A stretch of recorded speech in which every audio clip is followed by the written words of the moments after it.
What's up guys, welcome back to another video, and today we will be continuing What If Ash's journey was randomized. You guys enjoyed the first part that came out so long ago, so here's part 2. If you don't need a refresher on the rules that I have set for this series, skip to this timecode. Otherwise, leave a like, subscribe, and let's get on to the video. The first one is that almost all 905 Pokemon are fair game. This means the gang can run into a Corviknight in Hoenn, or Alolan Ninetales in Kanto. The second rule is that there's no Mythical/Legendaries until Hoenn. This is mainly because in the first two generations, and a little bit of the third generation, Legendaries and Mysticals were really seen as uncatchable by normal means. But then Brandon came along and caught the three Reggies, so as soon as we get to Hoenn, all is fair game. The third rule is that the starters will remain locked. By this I mean that the Pokemon that gets randomized has to be a water Pokemon, and that Pokemon has to remain the same for all trainers. For example, instead of Ash getting Squirtle, he gets like a Politoed or something. This means that every trainer that uses the Squirtle line would have to use a variation of Poliwag. And finally, all gym leaders will remain type locked. This means characters like Serena could have a Mr. Rhyme or a Hatterene.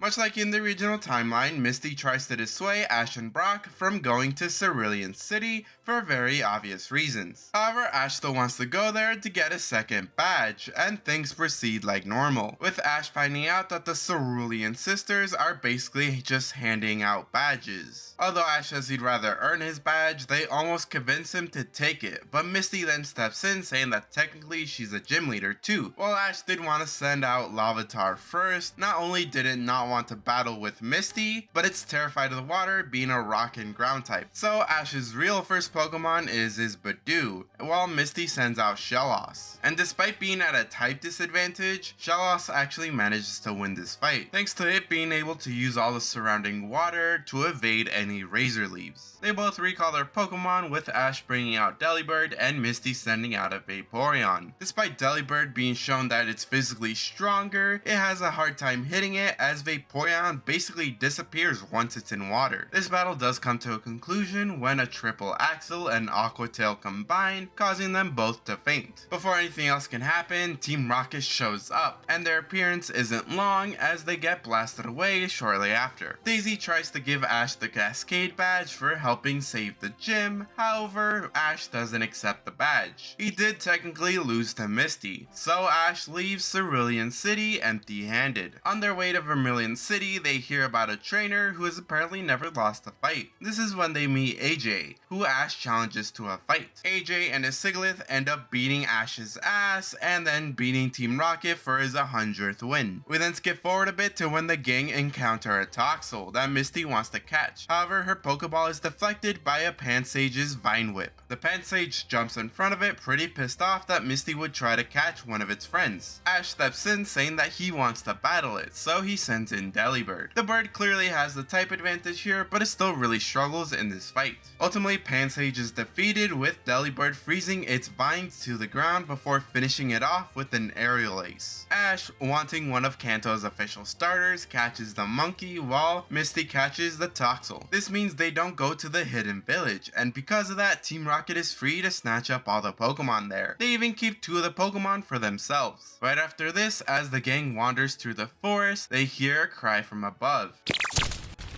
Atop a giant rock, a shadow jumps down and is revealed to be a Charcadet. The little squire jumps from side to side, throwing punches. Ash clearly takes this as an invitation to fight. Brock does seem a little concerned about the Charcadet, but can't tell why. Ash brings forth Pansage, who is still pretty salty about losing to Ash. However, it'll be able to let loose on this kid, and true to its intent, Pansage wails on the little fire type. Before Pansage can deal a final blow, Brock's Litleo jumps in, blocking the attack. Ash is clearly confused by this when Brock steps in, saying that Charcadet can't keep fighting. It was hurt long before they ran into it. He couldn't tell at first, but as they fought, he finally put it together. The gym leader tries to give it medical attention, however the fire type is very defensive, not allowing him to give it proper treatment. Ash pulls out a Pokeball, thinking it'd be best to take it to a Pokemon Center, but when he tosses the Pokeball, something stops it. They're unaware of what stopped it at first until Dexter turns on, saying that only wild Pokemon Pokemon can be captured. Rock decides that if it belongs to someone else, they'll come back for it, so it's best to leave it, and so they do. Later, they arrive at a Pokemon Center where they overhear a certain blue trainer mocking Charcadet for being too weak that it couldn't even beat a simple Articuno. Hearing this, Brock angrily reminds him that Charcadet's a fire type, who is naturally weak to water Pokemon. Damien tells him that if a Pokemon is strong enough, type disadvantage doesn't matter. If he cares so much about that weak-ass fire Pokemon, he can go and have it. He has no intention of returning for it. Our trio can't just sit around and do nothing while that Pokemon is in the rain, so they decide to go look for it. The three of them race back through the pouring rain towards the rock where Charcadet was at, where they find it under attack by a gang of Watchhogs and Patrats. Using Badoo, Delibird, Froakie, and Shellos, they're able to drive off the Meerkats. The rest of the episode plays out the same, with Ash eventually catching the Pokemon. Then we have the Squirtle Squad episode, but without Squirtle, instead a gang of Weasels. Misty finds them to be so cute and cool that she ends up catching one for herself. So these are the official starters of the Kanto region. So we got Pansage instead of Bulbasaur, Charcadet instead of Charmander, and Weasel instead of Squirtle. None of them are Kanto-based Pokemon. They're also two-stage evolution lines,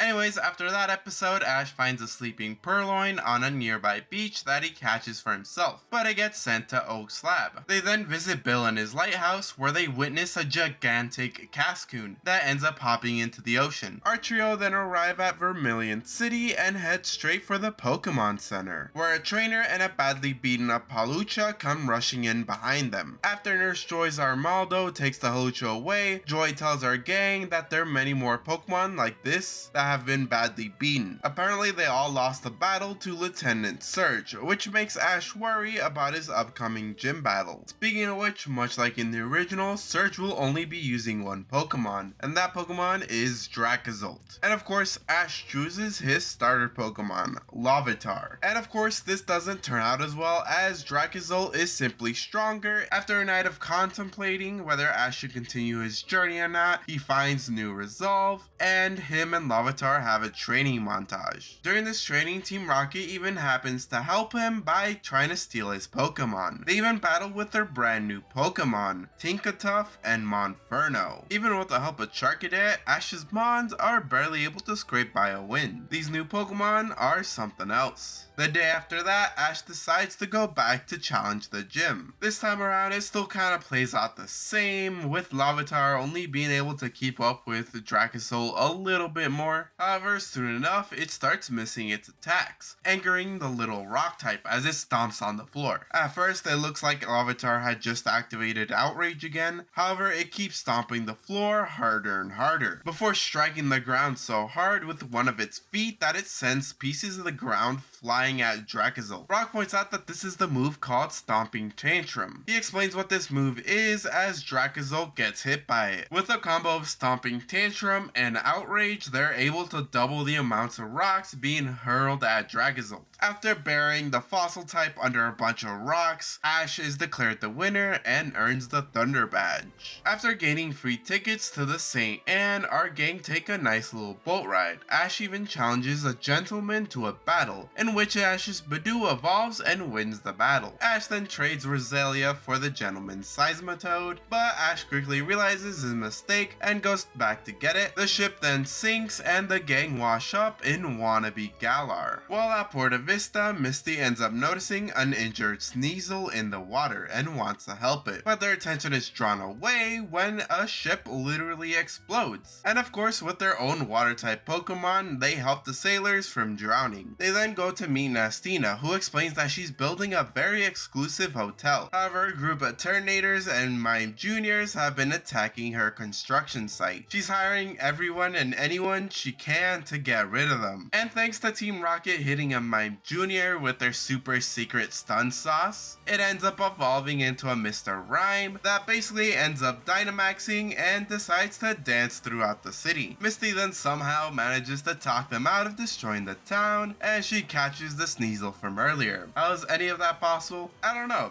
Don't worry about it. Let's continue forward. Soon enough, our trio reach Saffron City where they meet Sabrina. Charcadet ends up battling her Screamtail. However, Charcadet isn't able to really get up after a few hits, so it gets knocked out, forcing Sabrina's father to come and save them. He suggests for them to go to Lavender Town to get a ghost type to help them. They end up at the Tower of Terror. Ooh. Here they meet a Houndsdoomy, Greninja, and Raboot. After a few hours of some killer fun, Ash asks the Houndstone if it'd like to come along with him. The ghost dog doesn't want to go with him, but you know who does? The frog. When Ash goes back to challenge Sabrina, Greninja is nowhere to be seen. It's only after Pansage gets its ass beat by Screamtail that Greninja actually shows up. Rather than trying to make Sabrina laugh, Greninja actually fights alongside Ash. Thanks to the dark typing, Greninja's immune to any of Sabrina's psychic attacks. This means Ash technically wins the badge fair and square. This means that Sabrina will remain that cold, callous person she always was. Anyways, as they're walking out of the gym, Ash offers a spot to Greninja on his team. However, Greninja doesn't accept it. He heads back in the direction of Lavender Town. Soon after this interaction, on Route 7, they encounter a friendly Patrat, who steals some of their jelly-filled donuts. Ash battles it with Weasel, and it turns out to be a very quick fight.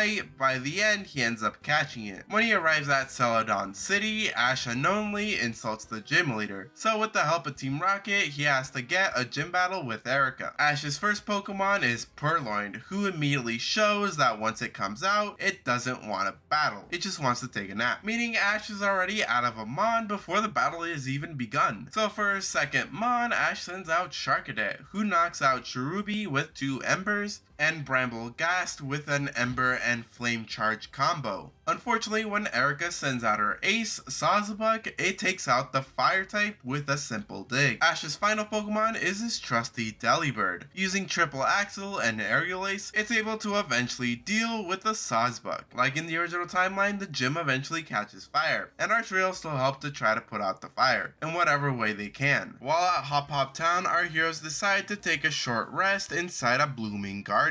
In the lake beside them, Misty spots a Milotic that she wants to catch. So she sends out a Shellos to try and weaken it. And while the Sea Slug can normally hold its own, this Milotic is on another level. So realizing that Shellos is outmatched, she swaps it out for her Vaporeon. Using its brand new move, Milotic's eyes get covered in mud, allowing for Misty to take this opportunity to throw a Pokeball. However, since Milotic is squirming around, it knocks the ball into a bush. Before Misty can pull out another one, Milotic washes off the mud and swims away. Misty gets really pissed off about this because she really wanted that Milotic. It was beautiful and it was really strong on top of that. When she goes to get the Pokeball, Misty finds it shaking to her surprise before it confirms a capture, and turns out that she had accidentally caught a Torracat. Well, originally she wasn't planning on keeping it. She changes her mind when she sees how fast of friends it becomes with Vaporeon and Brock and Ash's other Pokemon. Not long after this, they arrive on Scissor Street, where they meet Susie, and Susie eventually gives Brock a Fido. We then get to the P1 Grand Prix, in which all 3 of our heroes enter. Ash with Pansage, Misty with Torracat, and Brock with Boldore. Anthony and his Corphish get knocked out in the first round, while Boldore gets eliminated in the second round. Pansage loses to James's Trico. Misty's Torracat just barely edges out a win against Jesse's Monferno, so she basically wins the whole thing. Anthony does still offer to train the Torracat, but Misty decides that she'd rather just keep it and train it for herself. Miles outside of Gringy City, our heroes decide to set up camp before reaching the city. Letting out all their Pokemon, we finally see what kind of dynamics all of their Pokemon have as they seemingly break off into groups. Both Weasels, Charcadet, and Froakie always seem to be training together. They sometimes rope in the other Pokemon to train with them, but more often than not, it's just the 4 of them. Litleo, Rockruff, Toxel, and Pansage form a little adventure group. If our heroes need to find a berry or something, it's usually this group that goes out and looks for it. However, because of Toxel being a baby, more often than not, it gets lost, and it's up to the others to find it. Then we have the feline group, obviously made up of Vaporeon, Purloin, and Torracat. The Fire Cat is always playfully attacking Purloin, trying to get it to play, but the Dark type cat just wants to mind its own business and sleep. On the many occasions that they do fight, Vaporeon is usually there to stop them. The second to last group are the laziest. Boldore, Fido, and Shellos usually tend to pick a spot and just chill. The last two are Larvitar and Delibird, who tend to rotate from group to group, just being happy and friendly with the others. If any of the groups need an extra member, it's usually one of them who ends up joining in. At Gringy City, our heroes weirdly find the city empty. They don't see anyone on the streets, and all the stores are abandoned. Brock points out that even though the city is no longer the bustling city it used to be, it shouldn't be this empty. Even the Pokemon Center is left all alone. Something Brock points out is terrible, as the Nurse Joy would never abandon their post. They decide to report this to Officer Jenny, but on their way there, Brock sees a bunch of beautiful women beckoning him over. Ash and Misty don't notice him bolt off because Team Rocket comes across them. Of course, Team Rocket's here to do their basic routine of trying to steal their Pokemon. During this double battle, James's Vanillite evolves into a Vanillish. Unfortunately, they never see the end of this fight as a bunch of weird Pokemon fly overhead. According to Dexter, they're called LGM, and suddenly they start flashing the lights on their hand. Suddenly, Misty, Larvitar, Froakie, Monferno, and Vanillish walk off into the city without saying a word, something the others find extremely weird, and LGM use Electrike to communicate to them. The psychic types basically say to leave the town and never come back, before they're forced to get rid of them. Everyone is shocked and scared for a moment until Jessie questions the reason why they didn't get hypnotized like the others. The LGMs confess that idiots are pretty hard to hypnotize, causing everyone to go into a fury about being called idiots, especially Purloin, who jumps up trying to attack one of the LGM, who tries to defend itself using Psybeam, but of course this does not stop the cat, as it repeatedly uses Night Slash until it knocks out one of the LGM. The other ones let Electrike go and fly off in the same direction that Misty and the others went. Meanwhile, Ash and Team Rocket tie this one up and make it confess to why they're hypnotizing their friends. The psychic type explains that a few days ago one of their own had evolved into Behem while they were on their ship. It thought itself superior to the others, so it fought to take control of the ship. The resulting fight caused them to crash land here, and the Behem not only mind controlled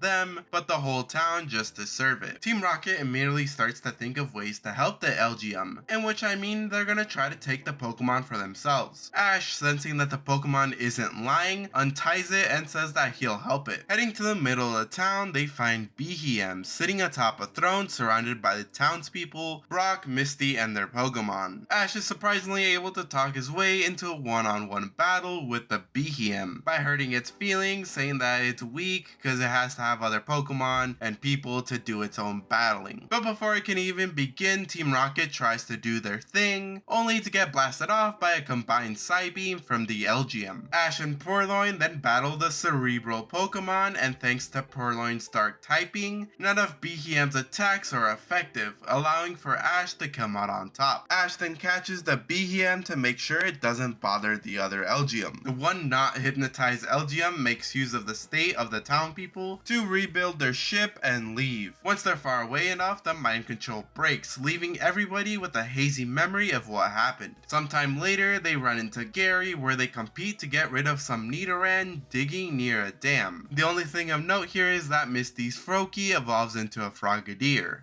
Anyways, that's where we're going to be leaving things off for today. I hope you guys enjoyed it. I certainly enjoyed writing the Behem part. That was a lot of fun. It was basically a reworking of the Capisha Island UFO episode. Since Behem basically replaced Muck, I had to find a way to actually have Ash catch it. I know a few of you are going to be mad I didn't give Ash the Greninja, but I'm just not a big Greninja fan, so. Anyways, I hope you guys enjoyed this video. Remember to leave a like, comment, subscribe, and tell me what you guys want to see next. So I'll see you guys next time.